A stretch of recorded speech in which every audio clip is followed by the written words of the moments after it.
pull on that jersey. You represent yourself and your teammates. And a name on the front is a hell of a lot more important than the one on the back. Get that through your head. And here we go.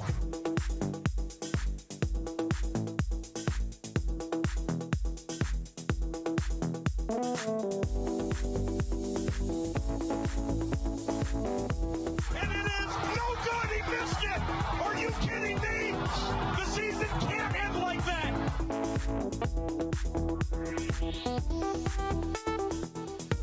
The playoffs? Don't talk about playoffs. You kidding me? Playoffs? I just hope we can win a game. What we've got here is failure to communicate. We all go a little mad sometimes.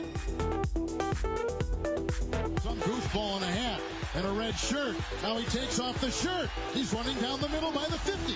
He's at the 30. He's bare-chested and banging his chest. Now he runs the opposite way. He runs to the 50. He runs to the 40. The guy is drunk, but there he goes. The 20. They're chasing him. They're not going to get him. Waving his arms, bare-chested. Somebody stop that man.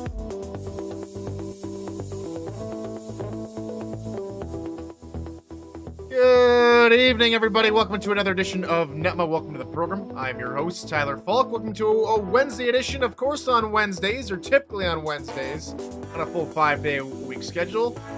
Of course, we're going to have my top 10 and the full power rankings for the SFL after week 3. So, let's go ahead and just jump right into it, shall we?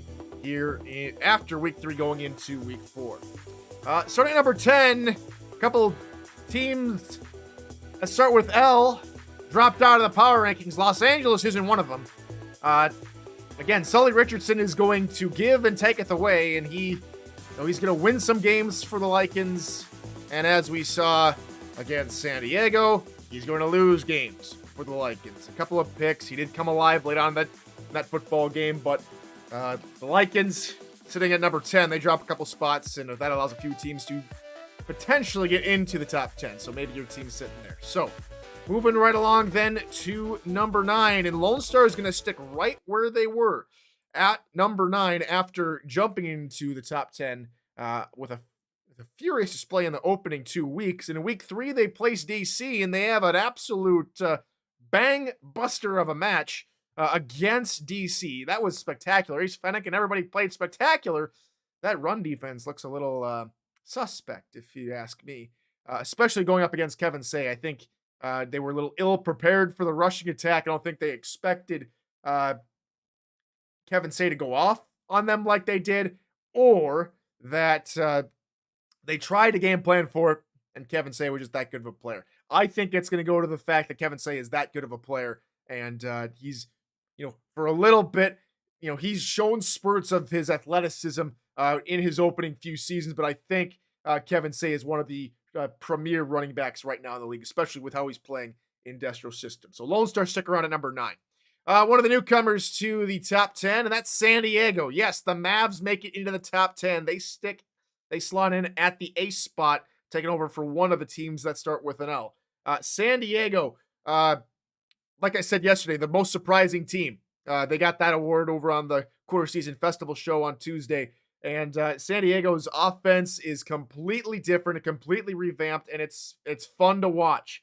I hope to have many more occurrences where San Diego or many more games to see, how well they can do. They're on their bye week this week, so sadly it'll be another week before we see the Mavs in action, but they're going to stick around, or actually they're going to make the top 10 here in the power rankings, and they'll play Portland in week 5. That'll be their next game on the docket. All right, San Diego number 8.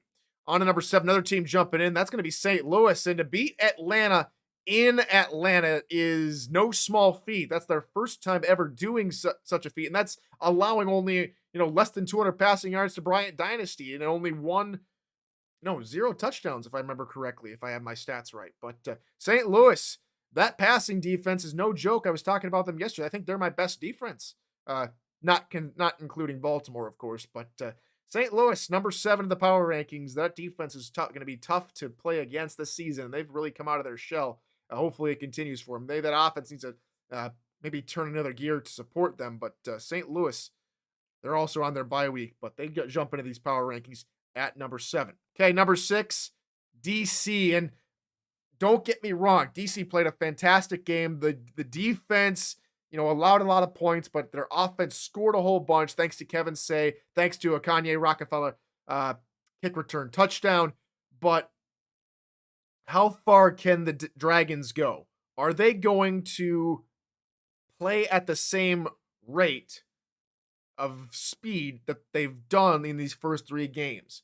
That's why they haven't moved up since last week. I'm keeping at number 6. The top 5 are really tough teams to crack a shell against. DC plays, I believe, Mexico City.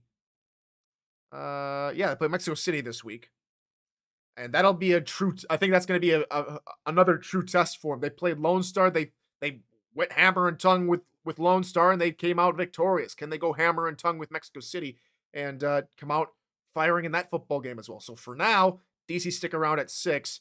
I wouldn't, if DC get their first loss against Mexico City, I don't think that would be a bad, something that would necessarily move them out of the top 10, because DC has shown that they are consistent here in the opening 3 games. Let's just hope it continues, and maybe they find themselves in the top 5 maybe next week if they can take down the Aztecs. However, we move on to the number 5 spot, and that's Atlanta. And that offense, I said it yesterday, Bryant Dynasty looks off.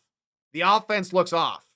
The defense is right about where it should be. That offense is off. Bryant Dynasty, they need to change something and change it now, because to have a division rival coming into your own home, into the Hive, and stir the hornet's nest and come out of there with no scrapes or stings, that's tough. That's a tough loss for Atlanta. If they don't make a top 8 seed in the playoffs, I'm not saying don't make the playoffs in general, but if they don't make top 8 spots, you can look back on this game and say, we blew it at home against St. Louis in the early part of our season. It's a wake-up call, I think, for Atlanta. I think Atlanta needs to change something and change it now.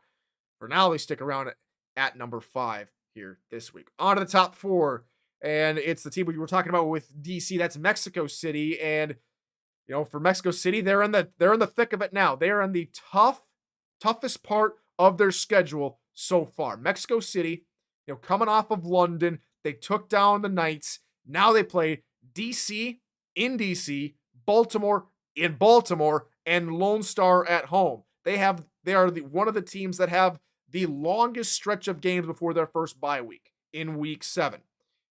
So for Mexico City, you have to be ready for these next couple of teams, because they will not allow you to lie down. You cannot go into any of these games thinking you're going into Buffalo, New York, and playing Queen City when it's not snowing, when there's about a foot or 2 of snow on the ground. Mexico City, this is it. This is a defining stretch of their schedule. Will they be able to come out of it with 3 victories, or will we see a couple of slides from the Aztecs? Very tough schedule upcoming for the Aztecs. Will they prevail? We'll have to wait and see. Top 3 now. Number 3, it's going to be Florida. And for Florida, take this win. I'm taking it like a gilded win almost. They beat Carolina, and Carolina, during the game lost 3 of their cogs of their offensive machine. And so for them to win 35-12, I think is a little gilded in that regard. You're playing against a lot of the backups, a lot of players having to step up and try and make plays against Florida, who, again, second best team in the league for the past 2 seasons in terms of where they finished. So for Florida, it's now time to show everyone that, that win was a true win against Los Angeles, a struggling Los Angeles team. I think Florida needs to come out guns blazing in the City of Angels to come out with a solidified spot at the number 3 spot. All right, moving over to the Pacific Northwest, and across the border, we find Vancouver sticking around at number 2. And for Vancouver, I was really impressed. I think everybody in the league was very impressed with that defense, and I can only quote a certain sci-fi movie, Shields Up. Shields up in Vancouver. That defense is, was very, very, very good against Jacksonville. They put the league on notice with that defensive performance, knocking the ball out of Talon Steele for a nice fumble recovery. Top 10 plays from the SFL. That's the first play on the docket over there. And to pick off Marcus Dunhill 7 times just shows that you cannot underestimate the Vancouver defense, which, at times has shown, bits and pieces what they're capable of in the past, but for them to just completely destroy the Kings' offensive attack is another thing entirely. And as we move on to the number one, there's no surprise that this team's here. Baltimore's sticking around number one, but I think the SFL has found a way to stop Baltimore.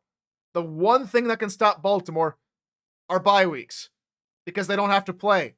So they go into the bye week 3-0, and they get a week off. So don't expect Baltimore's win or loss column move anywhere at this point. But Baltimore sticking around number one. Again, very good game against Fort Worth. What else is there to say? The offense played well. The defense kept Fort Worth off the field for a majority of that football game. Baltimore with 3 wins under the belt as they head into the bye week. All right, there's your top 10. Los Angeles 10, Lone Star 9, San Diego 8, St. Louis 7, DC 6, Atlanta 5, Mexico City 4, Florida 3, Vancouver 2, and Baltimore 1. That is your top 10 rundown. And here's a quick look at the full 24-team power rankings. And of course, those will be posted in the NETMA server Discord channel in the power rankings section. If you want to check out a full graphic there, that way you can reference to it at any time. Go and click that button down below, or go ahead and click that link down below. We'd happy to have you in the server. But there's all 24 teams in the SFL as it stands here in my book, and that, ladies and gentlemen, is just about gonna do it. So tomorrow is gonna be somewhat of a new episode, something we did a lot in previous editions of NETMA when it was just once a week. But tomorrow, it's all just going to be show questions. It's a show question only day. So go ahead and put your show questions in the NETMA server show questions channel, and we'll go ahead and answer any and all questions that go ahead and populate down there. So we'll see you tomorrow for show questions day. And until then, everybody, good morning, good afternoon, and good night.